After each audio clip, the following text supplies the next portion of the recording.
Hi friends, ఎలా ఉన్నారు? నేను మీ నిఫ్టీ మాస్టర్ మూర్తి నాయుడు. ఈరోజు 2 జూన్ 2025. ఈరోజు మార్కెట్లో ఏ స్టాక్స్ మనకి మూమెంట్ ఇచ్చే అవకాశం ఉందో మనం స్మాల్ డిస్కషన్. తర్వాత ఇండెక్స్ ఎక్కడి నుంచి మనకి మార్కెట్ ఈ విధంగా డైరెక్షన్ చూపించే అవకాశం ఉంది. అదేవిధంగా మొన్న లాస్ట్ 2 డేస్ కూడా ఎవరైతే సీరియస్గా ఉండి మార్కెట్ గురించి నేర్చుకోవాలి, ఆప్షన్స్లో డైలీ ఎర్న్ చేయాలనే ఇంట్రెస్ట్ తోటి మన దగ్గర నేర్చుకున్నటువంటి ఓన్లీ అంటే లాట్ ఆఫ్ పీపుల్ కాల్ చేసినప్పుడు కూడా ఓన్లీ 2 మెంబర్స్కి మనం అలౌ చేసాం. ఆ 2 మెంబర్స్ యొక్క పెర్ఫార్మెన్స్ కూడా ఈ 1 వీక్ కూడా వాళ్ళ యొక్క లైవ్లో ఏ విధంగా ఉంటుంది అన్నది కూడా నేను వాళ్ళతో చూపిస్తాను. అదేవిధంగా ఈ రోజున స్టాక్స్లో జైడస్ లైఫ్ కానీ, Eternal or Zomato or SBI, అది అనంతరాజ్, అదేవిధంగా పేటిఎం, దీనికి సంబంధించినటువంటి స్టాక్స్ని మనం డాష్బోర్డ్లో పెట్టుకుని వాటి యొక్క టేక్ ఆఫ్ని కూడా అబ్జర్వ్ చేయొచ్చు. At the same time running మార్కెట్లో కూడా ఏ స్టాక్స్లో మనకి మంచి మూమెంట్ వచ్చే అవకాశం ఉందో కూడా దాని ప్రకారం మార్కెట్లో టేక్ ఆఫ్ తీసుకుని ముందుకెళ్ళడానికి అవకాశం అయితే ఉంటుంది. దానికి సంబంధించిన డీటెయిల్స్ అన్నీ కూడా చెప్పడానికి మంచి స్కోప్ అయితే ఉంటుంది. అదేవిధంగా ఏదైతే నిఫ్టీ మనకి గత లాస్ట్ 2 మంత్స్ నుంచి కూడా ఏదైతే టేక్ ఆఫ్ అవుతుందో, అది లాస్ట్ సమ్ ఏదైతే ఒక 5 డేస్ నుంచి ఒక last 5 days and next week last 2 weeks కూడా కన్సాలిడేషన్ మోడ్లో ఉంది. అది ఇక్కడి నుంచి మార్కెట్లో డౌన్ ట్రెండ్ అవుతుందా లేకపోతే మళ్ళీ టేక్ ఆఫ్ అవుతుందని చూసుకుంటే, ఇనీషియల్గా ఈ రోజున మార్కెట్ మాత్రం కొంచెం పాజిటివ్గానే ఓపెన్ అయ్యే అవకాశం ఉంటుంది. పాజిటివ్గా ఓపెన్ అయిన తర్వాత దాని యొక్క డైరెక్షన్ అప్ టు 12 o'clock వరకు కొంచెం కన్సాలిడేషన్ మోడ్లో ఉండి, తర్వాత either up trend down trend తీసుకునే అవకాశం అయితే కనిపిస్తుంది. ఏదైతే 24,850 పైన కానీ మార్కెట్ కానీ సస్టైన్ అవుతే అక్కడి నుంచి మళ్ళీ టేక్ ఆఫ్ తీసుకోవడానికి అవకాశం అయితే ఉంటుంది. అదర్వైజ్ 24,800 లోపు బిలో 800 ఆర్ 780 ఆర్ 760 రోజు అలాగా కంటిన్యూ అయ్యే అవకాశం ఉంటే మాత్రం ఖచ్చితంగా డ్రాస్టికల్గా ఒక ఫాల్ వచ్చి 24,500 వరకు ఈ వీక్లోనే 24,500 కూడా బ్రేక్ చేసి కన్సాలిడేషన్ టు డౌన్ ట్రెండ్గా అయ్యే అవకాశం అయితే కనిపిస్తుంది. అది కొద్దిగా ఎక్కువగానే అవకాశం అయితే కనిపిస్తుంది కాబట్టి దాని తగ్గట్టుగా మనం మార్కెట్‌లో ఏ స్టెప్ తీసుకున్నా సరే ఆచితూచి మనం మార్కెట్‌లో స్టెప్ తీసుకోవాల్సినటువంటి అవసరం అయితే ఉంటది.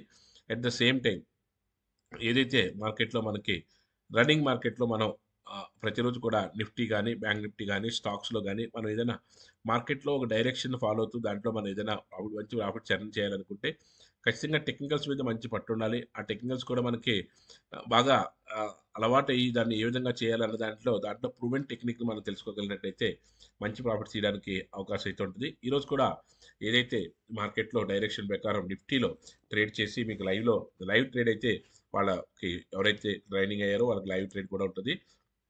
యాక్చువల్‌గా ఆ సెటప్ ఉంటే సెటప్‌తో పాటుగా ఆటోమేటిక్‌గా వాళ్ళకే అండర్‌స్టాండింగ్ వచ్చేస్తూ ఉంటది. అటువంటి ఈజీ సెటప్స్‌ని మనం నేర్పిస్తాము. ఆల్రెడీ మార్కెట్‌లో మీరు చాలా నెలల నుంచి గాని, సంవత్సరాల నుంచి గాని ట్రావెల్ అవుతుంటే ఆ సెటప్స్‌ని ఏ విధంగా తెలుసుకోవాలి, బేస్ ఏ విధంగా జరుగుతుంది, బియాండ్ ద స్క్రీన్ మార్కెట్‌లో ఏం జరుగుతుందని మనకు తెలియనంత వరకు కూడా ఈ మార్కెట్‌లో మనం అంత పెద్దగా రాణించలేం కాబట్టి, దాని ప్రకారం మన దాంట్లో ఏ పాయింట్ ఆఫ్ వ్యూలో మనం ఏం చేస్తే మనకి మార్కెట్‌లో మంచి బెనిఫిట్స్ వచ్చే అవకాశం ఉంది అన్నదాన్ని తెలుసుకొని, దాని ప్రకారం టేక్ ఆఫ్ అవుతున్నప్పుడు మళ్ళీ మనకి దాని యొక్క స్టాక్స్‌ని ఎక్కడి నుంచి ఎక్కడి వరకు మనం దాంతో ట్రావెల్ అవ్వాలి అన్నది, అదేవిధంగా దాంతో పాటుగా మనకి ఏ విధమైన బెనిఫిట్స్ వచ్చే అవకాశం ఉన్నది అన్నది కూడా అంతా తెలుసుకొని, దాని ప్రకారం చేయడానికి అవకాశం ఉంటది. అదేవిధంగా ఎవరైతే బాగా ప్యాషనేట్ అయిన ఇంట్రెస్ట్ ఉన్నారో వాళ్ళకి క్లాస్ ఏదైతే మార్కెట్ అయిన తర్వాత డైలీ ఒక 1 అవర్ క్లాస్ తీసుకోవడం జరుగుతది. కానీ ముందుగా మీరు ఏమేం చేస్తున్నారు? మీ యొక్క ట్రేడింగ్ నేచర్ ఎలా ఉంది? ట్రేడింగ్ బేస్ ఎలా ఉంది? దానికి తగ్గట్టుగా మనం ఏ విధంగా నేర్పగలం అన్నది అంతా పూర్తి స్థాయి అవగాహన వచ్చిన తర్వాత, దాని ప్రకారం మనం స్టెప్ బై స్టెప్ మనం నేర్పడానికి అవకాశం అయితే ఉంటది. ఆ విధంగా ఇంట్రెస్ట్ ఉంటే మాత్రం ఖచ్చితంగా కాల్ చేయండి. మీకు ఏదైతే ఫుల్ ఫ్లెడ్జ్డ్ ట్రైనింగ్ మనం ఇచ్చిన తర్వాత ఒక 1 వీక్ లైవ్‌లో కూడా మనకి ట్రేడ్ చేసుకోవడానికి అవకాశం ఉంటది. ఆ సెటప్ ఏ విధంగా పెడుతున్నామో, దాని యొక్క స్ట్రెంత్ ఏంటి? ఎందుకు ఆ సెటప్‌లోనే చేస్తున్నామో, ఎందుకన్నది దాని యొక్క బేస్ అంతా కూడా, దాని బ్యాక్‌గ్రౌండ్ అంతా కూడా వివరించి చెప్తే మార్కెట్ యొక్క మూవ్‌మెంట్ మీరు కూడా అర్థం చేసుకోగలుగుతారు. ఆ మార్కెట్ మూవ్‌మెంట్‌ని ఎప్పుడైతే అర్థం చేసుకున్నారో అక్కడి నుంచి మీకు మంచి ప్రాఫిట్స్ రావడానికి అవకాశం అయితే ఉంటది.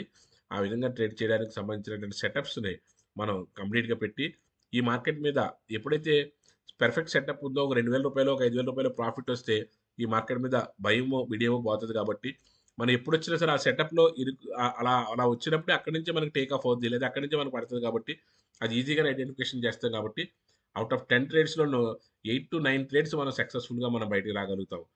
అంత కాన్ఫిడెంట్‌గా 1 ఆర్ 2 ట్రేడ్స్ కూడాను కాస్ట్ టు కాస్ట్ అవుతాం గానీ, పెద్దగా లాస్ అయ్యే అవకాశం అయితే ఉండదు.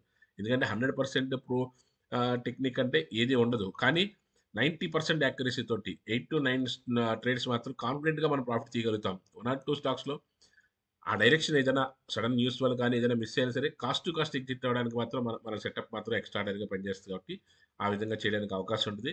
ఈ రోజున నిఫ్టీ అయితే మాత్రం ఇనీషియల్‌గా పాజిటివ్‌గా అయినప్పుడు కూడా 12 వరకు కూడా కన్సాలిడేషన్ మోడ్ ఉన్న తర్వాత అప్పుడు ఏ డైరెక్షన్ తీసుకుంటే ఆ డైరెక్షన్‌లోకి వెళ్ళాల్సి ఉంటుంది. ఇది మనకి సపోర్ట్ లెవెల్స్ అయితే మాత్రం 24,850 ఇస్ ద రెసిస్టెన్స్ లెవెల్. మళ్ళీ అక్కడి నుంచి మళ్ళీ రిటర్న్ అయినప్పుడు మాత్రం 24,800, 810 మళ్ళీ క్రాస్ అయిన వెంటనే మళ్ళీ మనకు 500 వరకు రావడానికి ఛాన్సెస్ అయితే మార్కెట్‌లో అయితే ఎక్కువగా కనిపిస్తున్నాయి. Thank you. Have a nice trading day.